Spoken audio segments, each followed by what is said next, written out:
vous allez voir dans le tour suivant, pardon, je vais essayer de faire quelque chose. Là, je vais prendre un petit mètre. Il va y avoir une grosse relance.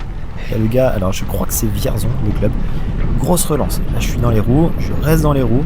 Et vous allez voir, là, il y a 1 mètre, 2 mètres, 3 mètres. Je me dis, ok, faut pas que je lâche parce que si lui lâche, je suis foutu. Donc je fais une grosse relance. Vous voyez, on est à 51-52 km/h. Là, c'est un petit faux plat montant qui fait un peu mal. Sur le chrono, c'était un peu difficile de relancer ici parce que ça remonte pendant, 600, 700, peut-être 800 mètres. Et là, je suis bien content de retourner dans les roues. Donc je vais essayer de souffler un petit peu, me reposer et pourquoi pas essayer d'attaquer parce que je suis vraiment pas bon au sprint, donc je vais essayer de mettre toutes les chances de mon côté et essayer de partir un peu en facteur. Alors je sais qu'avec les ultras et le bikepacking, je perds beaucoup de giclette, je perds beaucoup d'explosivité, donc mon fort, c'est pas une arrivée au sprint, donc il va falloir que j'anticipe un petit peu. Je sais qu'il y a des gros sprinters, il y a des mecs qui roulent vraiment très fort, vraiment très bien. Il y a un groupe qui est très très fort là, un groupe d'échappés qui est très très fort. Donc pour s'extirper, ça va être vraiment très dur. Il va falloir que je roule très très fit et très très fort. Donc le 18, il faisait partie des dossards à surveiller parce qu'il était juste derrière moi à quelques dixièmes de seconde.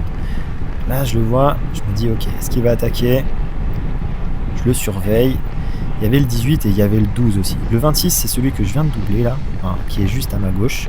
Donc pareil, lui je le surveille, je me dis que s'il part, il faut que je reste dans sa roue pour pas prendre la moindre seconde d'écart en plus. Je vais essayer de viser le général, ça serait pas mal. Si je peux viser une victoire d'étape, ça serait cool aussi, même si je sais que mes chances au sprint et mes chances d'arriver tout seul sont assez maigres, c'est sûr. Surtout que si vous avez un peu suivi sur mon Instagram, il n'y a pas très longtemps, donc le dimanche avant de faire cette course-là, donc il y a 4-5 jours, parce que là c'est une course qui a lieu le jeudi 8, donc un jour férié, j'avais fait le défi Everesting. J'avais encore un peu de reste dans les jambes, mais finalement ça allait plutôt pas mal.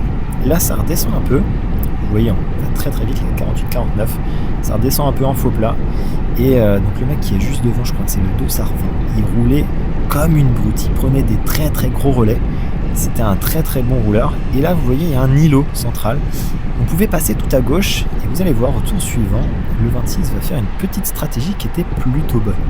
Donc là je reste dans sa roue, il prend un très gros relais, je le laisse faire, je le relaye pas tout de suite, parce que je me dis ok, il roule, je vais pas mettre plus de watts que lui, il reste un tour, un peu moins, un tout petit peu plus d'un tour, donc je vais rester derrière, je vais essayer de m'économiser jusqu'à ce qu'il me demande de passer le relais.